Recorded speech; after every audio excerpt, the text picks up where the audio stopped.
قرآن مجید کی سب سے عظیم داستانوں میں سے ایک ہے حضرت موسیٰ علیہ السلام کی کہانی۔ تو آئیے اس شاندار قصے میں غوطہ لگاتے ہیں جو ایمان، جبر اور معجزات کی ایک لازوال داستان ہے۔ کہانی کا آغاز ہوتا ہے ایک خواب سے، لیکن یہ کوئی عام خواب نہیں تھا۔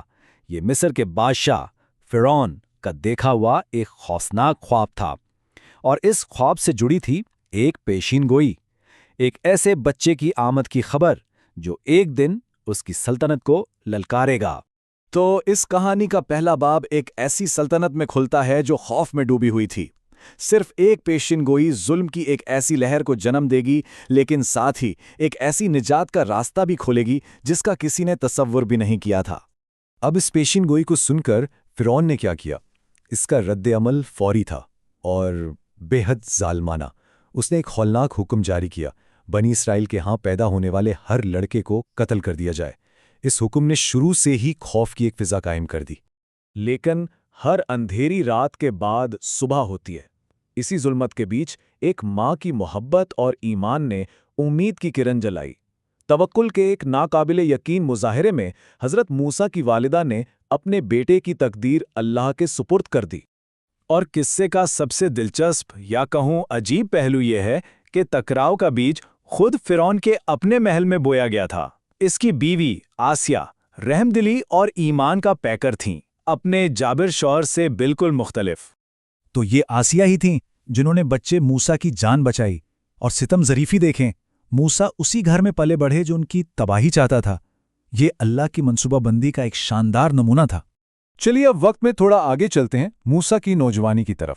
یہاں ایک ایسا واقعہ پیش آتا ہے جو انہیں ایک شہزادے کی زندگی چھوڑ کر بھاگنے پر مجبور کر دیتا ہے۔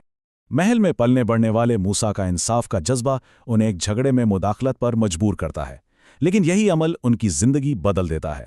شاہی عیش و عشرت سے ایک چرواہے کی سادہ زندگی تک کا یہ سفر اس عظیم شخصیت کی تعمیر کے لیے بہت ضروری تھا جو وہ بننے والے تھے۔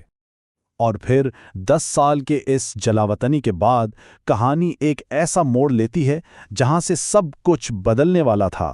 چرواہے موسیٰ کو اب ایک بہت بڑے مقصد کے لیے پکارا جانے والا ہے۔ تصور کریں، ایک اندھیری رات ہے، موسیٰ اپنے گھر والوں کے ساتھ سفر کر رہے ہیں جب انہیں دور ایک آگ نظر آتی ہے، لیکن جب وہ پاس جاتے ہیں تو انہیں احساس ہوتا ہے یہ کوئی عام آگ نہیں ہے، یہ ایک الہی نشانی تھی جو انہیں اپنی طرف بلا رہی تھی۔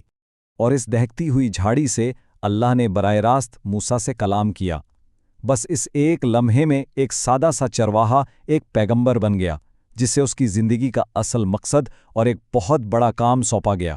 جو مشن انہیں ملا وہ بالکل صاف تھا، مصر واپس جاؤ، اس ظالم فرعون کا سامنا کرو اور اپنے لوگوں بنی اسرائیل کی آزادی کا مطالبہ کرو۔ تو اب سٹیج سیٹ ہو چکا تھا۔ ایک طرف تھی اللہ کی قدرت اور دوسری طرف انسانی تکبر۔ فرعون نے ظاہر ہے موسیٰ کے پیغام کو ایک مذاق سمجھا۔ اس نے ایک منصوبہ بنایا، وہ سب کے سامنے موسیٰ کو ذلیل کرے گا، اپنے بہترین جادوگروں کی چالوں کے ذریعے ان کے معجزات کو جھوٹا ثابت کرنے کی کوشش کرے گا۔ جادوگروں نے اپنا سب کچھ داؤ پر لگا دیا، ان کی رسیاں، ان کی لاٹھیاں سب سانپ بن کر رینگنے لگیں، لیکن پھر موسیٰ نے اپنا عصا زمین پر ڈالا اور وہ ایک حقیقی بہت بڑے اژدہے میں بدل گیا اور ان کے سارے جادو کو ایک ایک کر کے نگل گیا۔ اس کے بعد جو ہوا وہ فرعون کے وہم و گمان میں بھی نہیں تھا۔ وہ جادوگر جو اصلی قدرت اور دھوکے کا فرق خوب جانتے تھے فوراً سجدے میں گر گئے۔ انہوں نے موسیٰ کے خدا پر ایمان کا اعلان کر دیا، چاہے اس کی قیمت انہیں اپنی جان دے کر ہی کیوں نہ چکانی پڑے۔ اپنے ہی جادوگروں کی اس بغاوت نے فرعون کے دل کو اور بھی سخت کر دیا۔ اب اس کا ظلم بڑھ چکا تھا اور کہانی اپنے سب سے اہم موڑ کی طرف بڑھ رہی تھی، مصر سے وہ عظیم ہجرت۔ تو اللہ نے فرعون اور مصریوں پر بار بار عذاب بھیجے، خشک سالی، سیلاب، ٹڈیوں کے لشکر اور کیا کچھ نہیں۔ ہر بار وہ موسیٰ سے مدد مانگتے، وعدہ کرتے کہ وہ بنی اسرائیل کو جانے دیں گے، اور ہر بار جب عذاب ٹل جاتا فرعون اپنے وعدے سے مکر جاتا۔ آخرکار موسیٰ کو اپنے لوگوں کو لے کر نکلنے کا حکم مل گیا، لیکن فرعون اور اس کی فوج نے پیچھا نہیں چھوڑا۔ اب سوچئے، بنی اسرائیل ایک طرف پھنس گئے، آگے بحریہ احمر اور پیچھے فرعون کی پوری فوج، سب مایوس ہو گئے۔ لیکن جہاں سب نے امید چھوڑ دی وہاں موسیٰ کا ایمان مضبوط کھڑا تھا۔ انہوں نے اپنے گھبرائے ہوئے لوگوں کو یاد دلایا کہ اللہ ان کے ساتھ ہے اور وہ ضرور راستہ دکھائے گا۔ اور پھر تاریخ کا وہ عظیم معجزہ ہوا۔ موسیٰ کے حکم پر سمندر 2 حصوں میں پھٹ گیا اور بنی اسرائیل کے لیے بیچ میں ایک خشک راستہ بن گیا۔ جیسے ہی آخری شخص پار ہوا اور فرعون کی فوج راستے کے بیچ میں تھی، پانی واپس پلٹ آیا اور وہ ظالم اور اس کی پوری فوج سب غرق ہو گئے۔ لیکن کہانی یہاں ختم نہیں ہوئی۔ انہوں نے آزادی تو حاصل کر لی تھی، پر اب ایک نیا اور شاید پہلے سے بھی زیادہ مشکل امتحان ان کا انتظار کر رہا تھا۔ اتنے سارے معجزات اپنی آنکھوں سے دیکھنے کے بعد بنی اسرائیل کا سب سے بڑا دشمن فرعون نہیں تھا، بلکہ ان کا اپنا صبر اور ان کے اپنے شکوک تھے۔